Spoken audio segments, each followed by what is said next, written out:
Hey YouTube, it's our Audio Olympian back with another video, coming to you from Audio Olympia, where the world meets through music, movies, and speakers. Okay, today's quick video, you guys, got another subscriber showcase. Well, it's actually the same subscriber.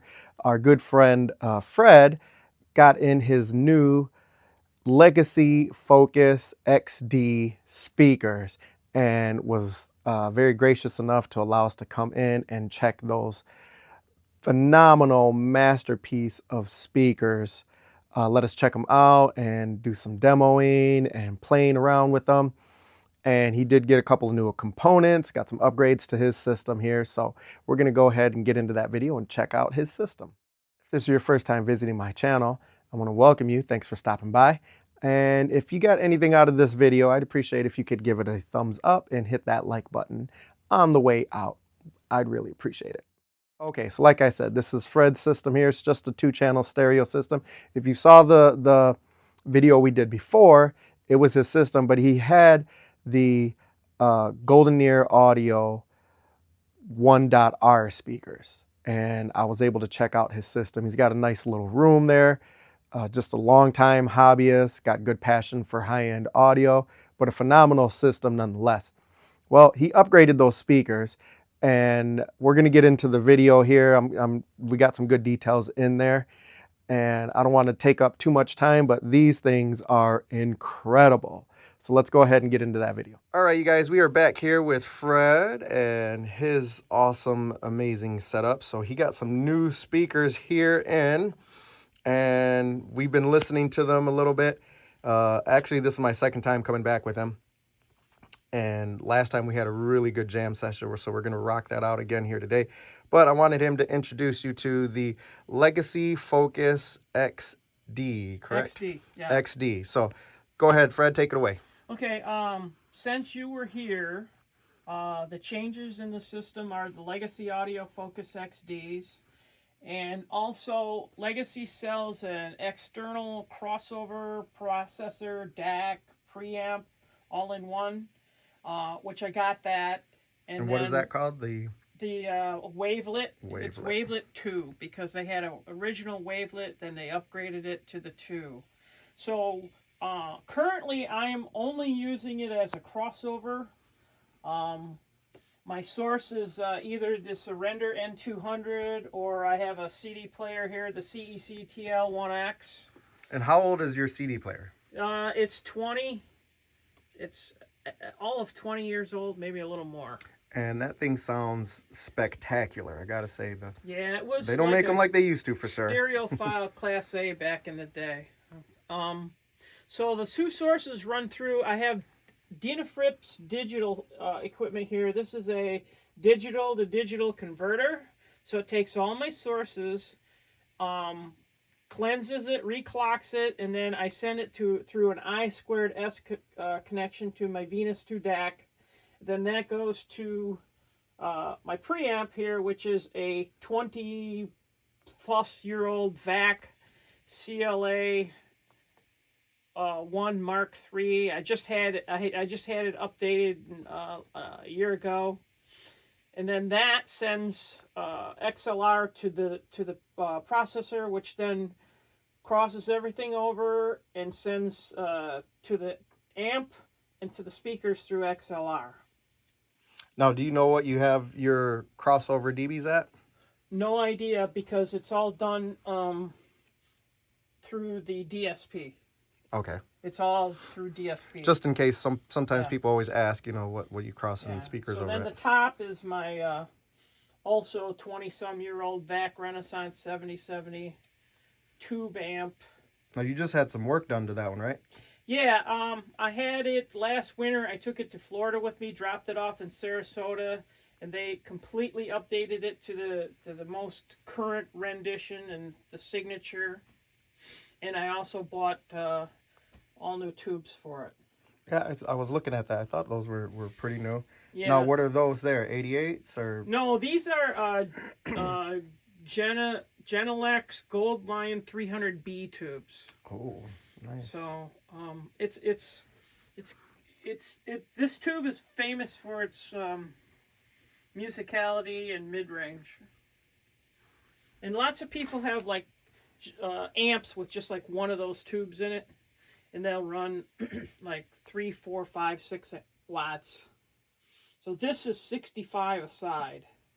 Okay, so 130 total. No, 65. 65 left channel, 65 right. Well, yeah, it would be if it was a mono. It would right be, if it was yeah. mono. And Can you run it mono at all?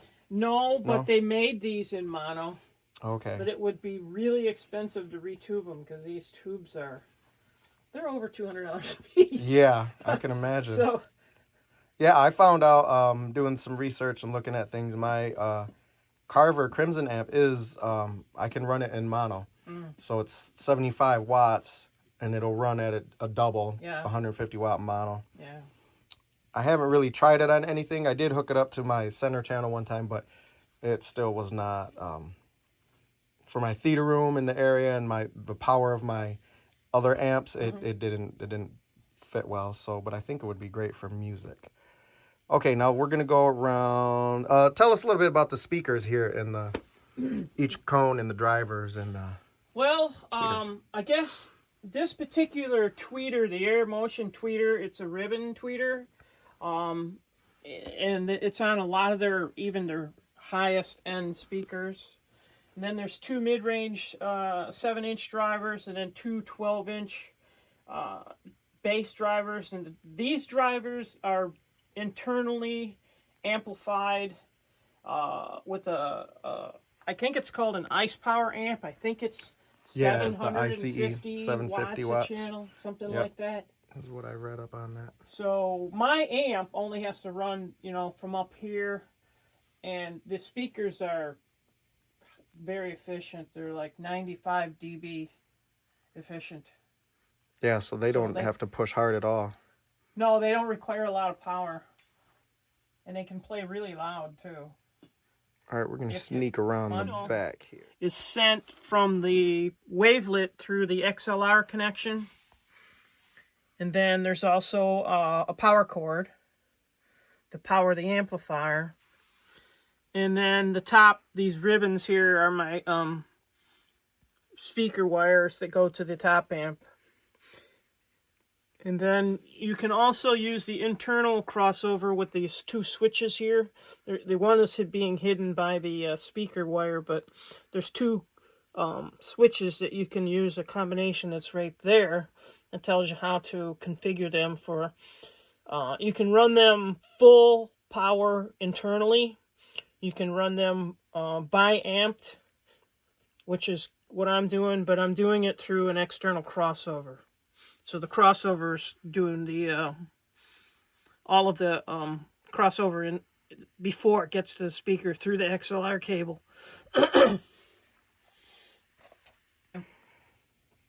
So these, you had to order these, correct, Fred? And how long did it take for you to get them? I can't remember if it was 17 or 18 weeks. I ordered them mid-April, and I got them like in August 20th or something like that. Okay, so definitely not speakers that you just see on the shelf, you guys. No. These are custom made. Now, you did pick the finish, correct? Yeah, I picked that's a cherry wood finish. And it comes in, I've seen like a tiger eye look, kind of. Yeah, there's different and then levels a dark of finishes. There's the base finishes. Then you can go up a level. And I think it's like $1,000 more. And then there's another level, which is like $2,000 more. But I was cheap. Yeah, on the finish anyway. It's not like, a living shared environment where the cosmetics are super important to me. Yeah, so you don't need that. No, I didn't want to pay the for wife finishes, acceptance factor. No, it's man cave. All right. Well, thank you very much, Fred. And we are going to get into some tunes right now. And last time we listened to a few vocals on the CD player and some music there. And I do got to say, these are quite remarkable. I'm sure people are going to ask, which ones do I like better? Because Fred also had the Triton 1Rs, which also are powered. And did you sell those or did you trade them? Yeah, no, I traded those in for the processor, the crossover. Okay. So and then you purchased the yeah, I Legacies. purchased these speakers outright. So that processor is quite pricey then, right? Yeah, it is. So yeah, that's what happens when you get up to the high level of equipment, you guys. Yeah, You got to get all the stuff there. This is all end game And equipment. this is, yeah, I was going to say your end game, right? This is, yeah, I'm getting up there in age. I just want to sit back and enjoy it. and so there you go. Very easily, the last speakers a person can enjoy for the rest of your life. And probably pass down onto your kids if they wanted it, right? Yeah, my son will enjoy it. So there you guys have it right there. Thanks for watching. I hope you enjoyed this video. And we got a few new things coming up on the channel here. I've got a few different ideas on some things that I'm going to be doing moving forward with this channel, and some other areas that I kind of want to get into. A little bit of like podcast style, not too much just sitting and chatting, but creating that one-on-one conversation with you guys and the viewer, not just listening to me talk with somebody else. If that's something that we could do, or I could do a collab with somebody, you know, I'm not against that, but I like to speak with the viewers and get your opinions down in the comments below. So a few new ideas that I got coming up. Going to be just talking about some things going on with the movie industry and upcoming movies and releases. Reviewing some movies, but more or less, you know, getting your opinion if you guys have watched the movie or any movies that I have checked out here in my system that are supposed to be IMAX quality, DTS:X, Dolby Atmos, or anything like that, and how I felt that transference to disc or streaming has been done.